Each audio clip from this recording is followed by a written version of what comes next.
What's up, everybody? Welcome to Metal Remains Backstage. I am Carlos in New York City, and today we are with Noa, vocalist from the band Scardust.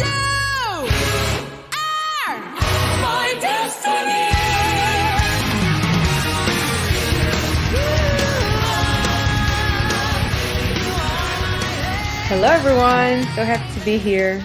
Thank you, Noa, for making time for us today. How is your day going so far? It's been fine. I was recording some demos and we're preparing the new year in Hellscore in my choir. So lots going on. Yeah. Lots of activities, very busy.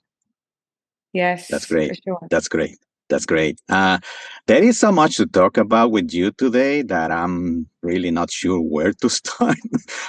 So let's begin with something hopefully easy and casual, and that is, what have you been listening to lately? That's a good question. Not as casual as you might think, because I work in music. I listen to a lot of music that I'm working with. So if I would work on a new healthcore arrangement, for example, I would listen a lot to the band that I'm writing an arrangement to. So a lot of my listening is around my work. Right. Yeah. When I just sit back and relax to just enjoy music, it would probably not be what you would expect. I really love J-rock or J-pop. Okay. Yeah. I think that's like super fun, and there are some really brilliant things in there. Yeah, and you also need to, since you work in music all the time, you need to step out of that bubble and, I don't know, listen to something different, right? Exactly, yeah. Yeah. All right. Scardust is releasing the album Souls. It has been already released on July 18, and thanks to Frontiers, we received it ahead of its release date, and we have been enjoying it. And we are very captivated in allure of its massiveness. There's so many things going on, so many elements conforming the music, the album. There's also the Hellscore Choir that participates in the album. You have a string quartet and guest appearances such as Russ Jennings from Hacken and Alice Torch from Subway to Sally. With all these elements there, how do you even start writing an album like this? A song would normally start with the lyrics, the melody, and the harmony. So very much stripped down to its core. And when you hear our earliest demos, you would hear just vocals and piano, and that's it. So once we have the songs laid out this way with just vocals and piano, then we can start fantasizing on what the band is going to do, what the guitar riff that fits there, what kind of drums or groove do we want, and then where does the quartet fit in there, or the choir. Even the choir is sometimes like a lead. They have like a lead element. So sometimes the choir would already exist in the demo, or like the main line of the choir would already exist in the demo. But yeah, and then the more we kind of develop this core demo, the more the picture gets clearer and clearer, if that makes sense. Right. And once you have all those ideas for the songs, what does it take to coordinate all the people involved to make it happen? So we always rehearse the songs live as a band. We never just enter the studio and then figure it out in in the rehearsal room. We first make sure everything sits, all the elements sit well in the rehearsal room, at least between the five of us, the members of the band, and often also with the choir. And then we enter the studio, we record everything. And of course, everything is recorded separately. So, the strings were recorded after the band has already recorded their parts. So this way, it kind of builds up like Mhm. this. Right. Yeah, it makes perfect sense. And since Hellscore Choir is an integral part of the soundscape for the band, but on its own, the choir performs also a cappella renditions of metal songs from different bands. There is a recent collaboration with Epica for their song Time. Uh, please tell us about your involvement with the Hellscore Choir. I started Hellscore Choir in 2016. It was around the time we recorded Sands of Time, our first full-length album with Scardust. And back then I was a full-time voice teacher, and a lot of my students were into metal. Mhm. So I invited them all to sing the choir parts in our new album, Sands of Time, back then. Wow. And they were all so much into it, and we had so much fun in the studio. When we finished the recording for this album, I basically realized that I have a choir. And Yes. it's awesome and it's so much fun. So I just need to give it a name. And I invited anyone who wanted to start this regularly, Mhm. and meet up every week for rehearsals and do more stuff, do the a cappella stuff, record for other bands. And it started like this. It started with, I think, 11 people in my living room just Wow. singing one little a cappella arrangement I did for Iron Maiden. um, and it's now developed into this 40 singers who sing a whole repertoire of metal a cappella on all the subgenres. And we collaborate with bands, like you said, like with Epica, Amorphis, with Ailstorm, with Therian, Gloryhammer, Orphanland, of course, Scardust. So it's been really incredible. Such a fun journey. Yeah, wow, that's really amazing. And we can say that you have two full-time gigs, one with Yeah, Scardust and the other one with Hellscore Choir. So that's amazing. yeah. Thank you. And Noah, you're obviously gifted. Your vocal capabilities are beyond what I could possibly describe with words. People need to listen to you singing. Um, please tell us a bit about your journey as an artist, even before Scardust. I started out as a classical pianist. I think when I was 5 already, I told my mom that I'm going to be a pianist when I grow Wow. up. And so I studied classical piano. I majored in classical piano in high school at the academy in Jerusalem. And back then, I also played the cello for a few years. So after graduating, I felt like um, I was practicing like 12 or 14 hours a day, Wow. because this is what it took to be able to major in classical music.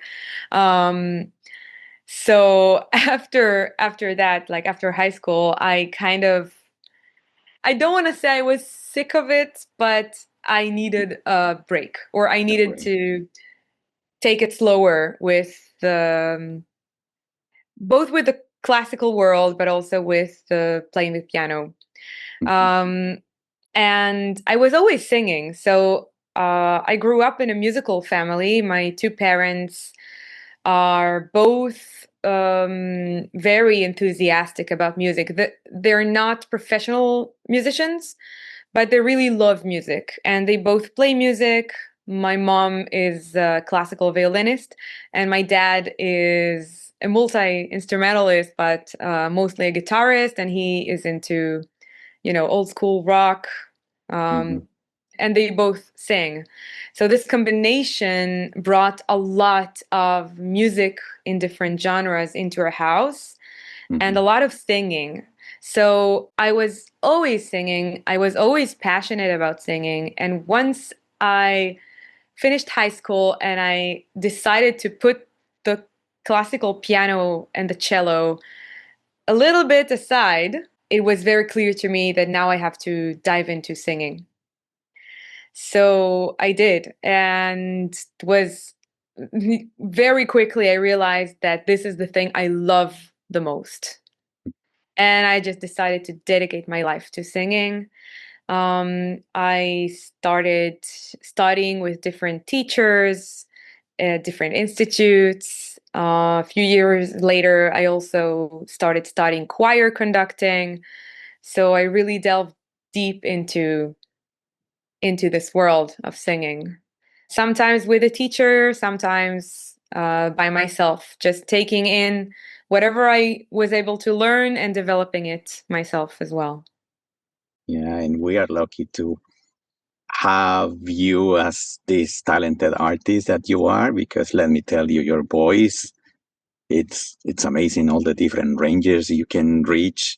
And I have to ask you Thank you. something out of curiosity, Yeah. because it's something I found on the internet. It says that, and I want to know if it's true or not, that at some point you were coached by Flor Jansen.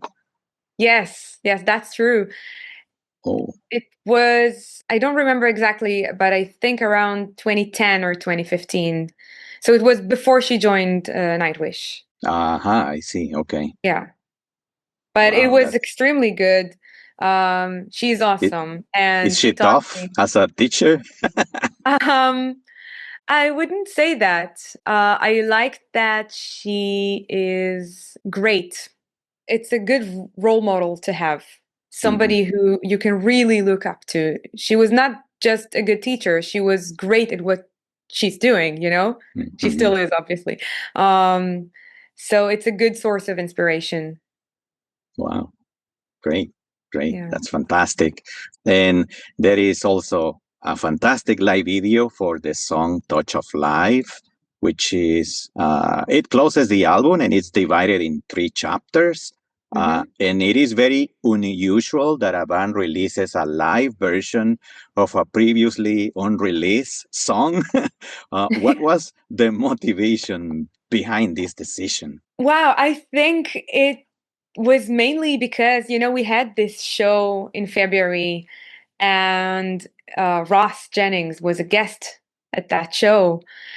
And we had a full video team on that show, and the footage was so great, and the performance really worked well. We just decided, you know what? Let's just put it out there. Why Mhm. not? we Yeah. we we we've had some good experience with releasing live songs, no matter before or after the album is out. People react really positively to live Mhm. videos. So we just wanted to do it, and, and so we did. Yeah, it's an amazing performance, and uh, it's impossible not to get interested into the band and know more and listen to more music from the band. And where can we expect to see the band performing in support of the album?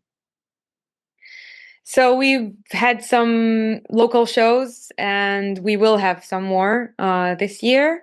And we're Mhm. still working on more shows, more international shows. Yeah. Okay, and we are following obviously the band on the socials, and we were following the live report you were doing at the release party that you have to seek for shelter. Tell us about what happened. Were you able to perform that night or no? We ended up coming back to the venue, and we continued the live stream. Uh, I wouldn't say as planned, but almost as planned. I think that's a good representation of how how is our daily life here? How is it actually looking? Mm, And this has been going on for, yeah, obviously the last 2 years, but basically since forever. At some point, you just have to keep living your life. And mm, we're creating music, so we try to just focus on that. You right. know, when things get really rough, which they do, Mhm, we try to use it to create art. I'm not gonna lie, there are songs on this album that are inspired by the, situation. the situation. Yeah. Yeah, Yeah. yeah. And maybe for people who is watching this interview and they don't know what we're talking about, on the release party for the album, the band was doing a live stream, and then goes the alarms advising people to shelter because there are, well, you know more about this. How would you explain what happened? When we get attacked, they turn on the sirens, and then it depends on where the attack came from. In this instance, it was the Houthis, so we had quite a lot of time to go to find a shelter. We had a whole 10 minutes, so it's not really like sometimes when you only have 2 minutes, it's super stressful, and then it's like way more um, scary, I would say. But in this instance, we Chaotic. had 10 minutes. We could really, make sure everybody is safe. And then you wait for another 10 minutes until either you get an instruction that it's the Iron Dome caught, the missile in the air, and, it's all clear now. Or, everything is now over and it's safe to go back again, or you just wait until things calm down and then you can continue with your daily life.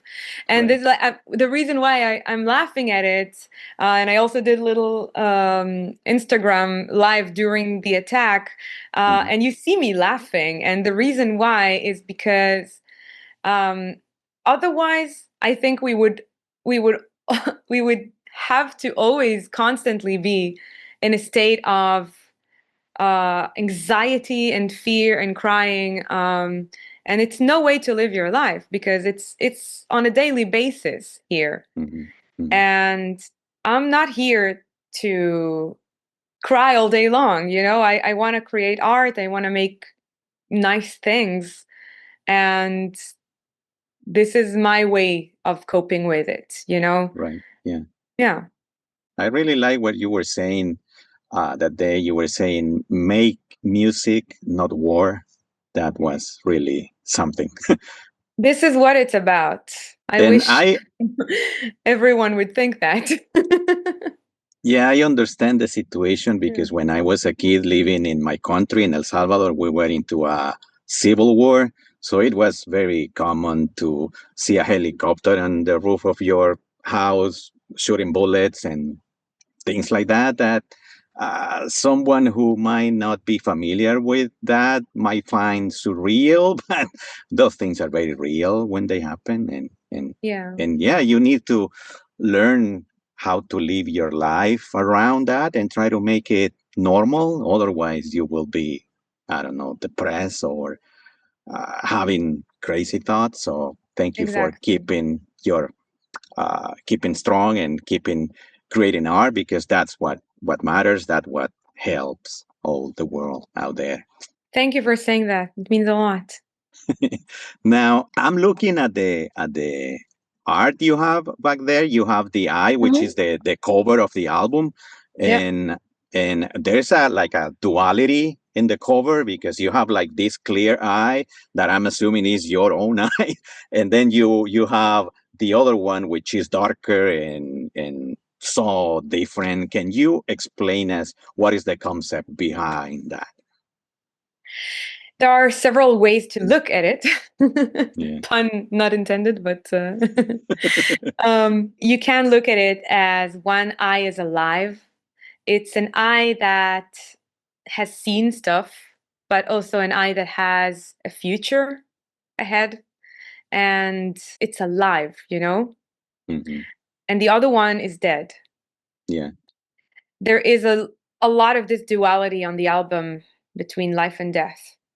You can also look at it as the dualities we all have between ourselves, very clear and colorful, and very dark and messed up. Right. Yeah, And we I all think, have demons yeah, to fight. Yeah. exactly. And the trio at the end of the album, Touch of Life, it talks about the sculptor, Pygmalion, who looked for the perfect woman and he could not find her, so he sculpts her. Mm-hmm. You could also see it as the eye of Galathea, of the statue, made of stone like this. But once Mm-hmm. she comes to life, she's no longer perfect. Mm-hmm. She's no longer the perfect woman because now she's human.